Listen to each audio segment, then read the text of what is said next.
It's that time of year, baby. It's March. And us Irish folk out here, we're always trying to get lucky, baby. You know how we do. So it hit me the other day. I'm in here, rub-a-dub-dub, scrubbing in the tub. Have my ultra premium collection, that 2-in-1 conditioner for the hair. The body wash. The Lawnmower 4.0. Did I tell you, by the way, that it's waterproof, Deke? The waterproof one, with the light on it.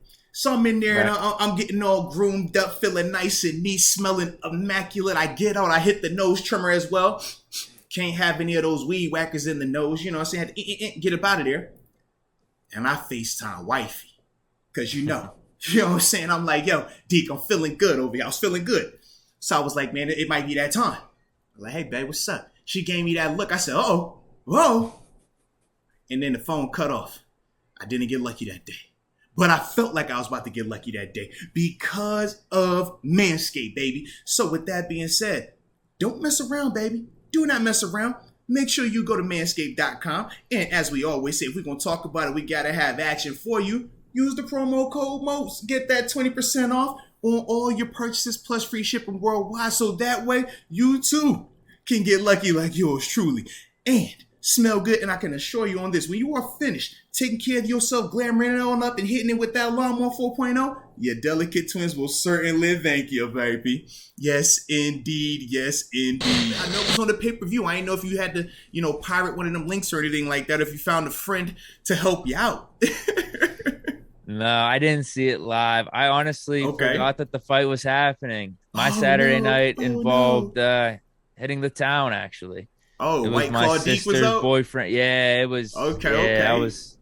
I was pretty drunk. But earlier in the night, we were talking about the fights. But like I said, as the night went on, didn't even remember a fight was even happening. I met up with our boy Nolak. I met up with him for a little bit. Talked to him, man, the homie. Yeah, so I got to see him. It was a good night. But some more stuff from him actually. Now that I think, I should have had it sent out here. I just didn't want to add to my luggage. You know what? I got it on right now. I'll give it a shout out, dude. Absolutely, shout out to the homie, man.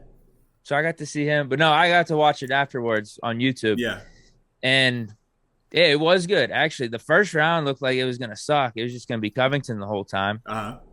But then second round, Masvidal gives him some action, maybe a little bit more even. Maybe even would give it to Covington again. Yeah. But then the last three, it was really just Covington wrestling with him, taking Masvidal down, and Masvidal kind of looking outclassed. That's what I thought. There were some nice shots that Masvidal was taking. Well, and Masvidal did drop him in the fourth as well. He set him down for a second.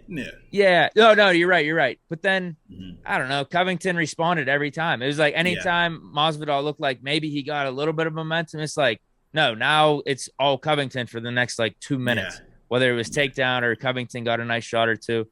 So it was interesting. I thought it was an interesting fight just because Masvidal did give him something, and it did go all 5 rounds. So you never really knew what's going to happen. Man. Even though I'll put it to you this way, I knew who won going into watching, but I was just is Masvidal actually going to give him a better fight in this round or the next round? Is he going to actually come with something where it makes it more interesting? Yeah. So overall, I did think it was interesting just because you didn't know, but at the same time, it was Covington all the way, I thought. Yeah. For me, man, this was one of those classic matchups, right? The wrestler versus the striker. This is something that I always love personally because you always want to know, man, if a guy's an elite wrestler, but this guy just has dope hands, can punch, can he do enough to keep the wrestler off of him?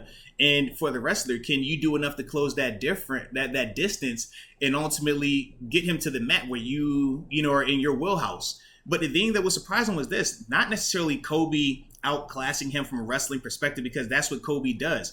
Colby, his weapon is cardio and wrestling. He is going to pace you to death. And then after that, he is going to wrestle you to death. And guys gas out versus him, and that's usually how he gets his wins.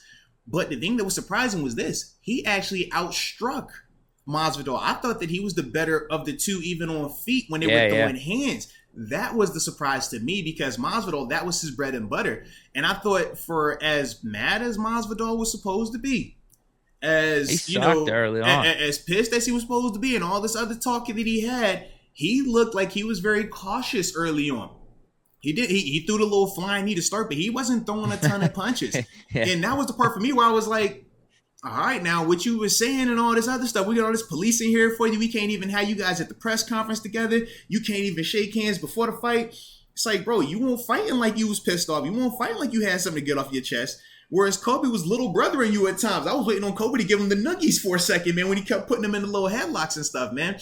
But then the thing that also got me was, like I said, when Masvidal did catch Colby and knock him down in the fourth, he was like hesitant to go in there and really try to attack and capitalize on that moment. Now, it wasn't to the same extent of what Nate Diaz did to Leon Edwards, where Nate is getting dominated for 5 rounds and he catches Leon with a punch in the last 2 minutes, and he clearly has Leon dazed on his feet, but he starts to showboat. It wasn't that, but it was like, man, Jorge, attack.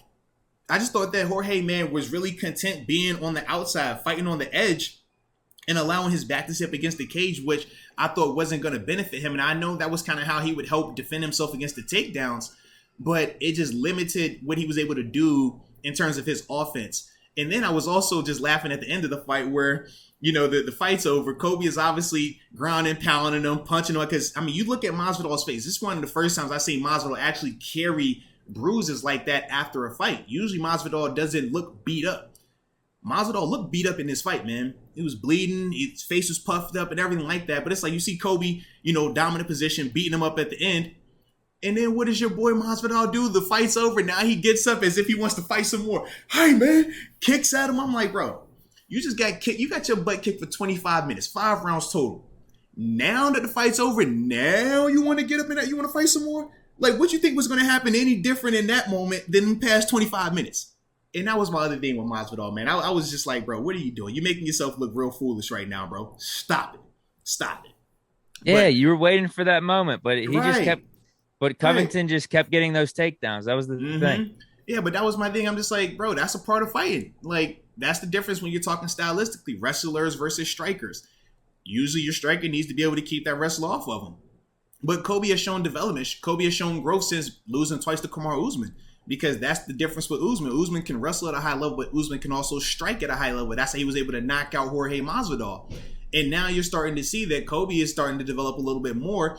I would be interested to see that fight happen potentially again, not this year, because I do want to see I do want to see Colby Covington go against a Dustin Poirier. I think that's really interesting to me. But as a whole, man, I was definitely, you know, I was impressed with Colby, a little bit underwhelmed with what Jorge did. And then, like I said, just the way he was acting after the fight, I'm like, bro, don't have this energy now talking about, man, if I see him wherever I see him, it's always on site, man, I'm gonna try and break his jaw. I'm like, bro, you just got your butt kicked. Like, man, cut it out, bro. I don't want to hit none of that, man. None of that.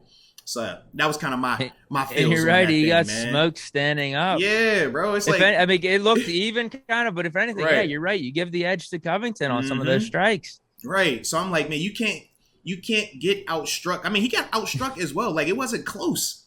I'm like, bro, you can't get beat on the feet and get beat with the wrestling and then complain like, oh, man, if it was different, it would be like, this is like, no, when y'all were standing, he still was tagging you, bro. Stop it. So, you know, that was my thoughts with that, man.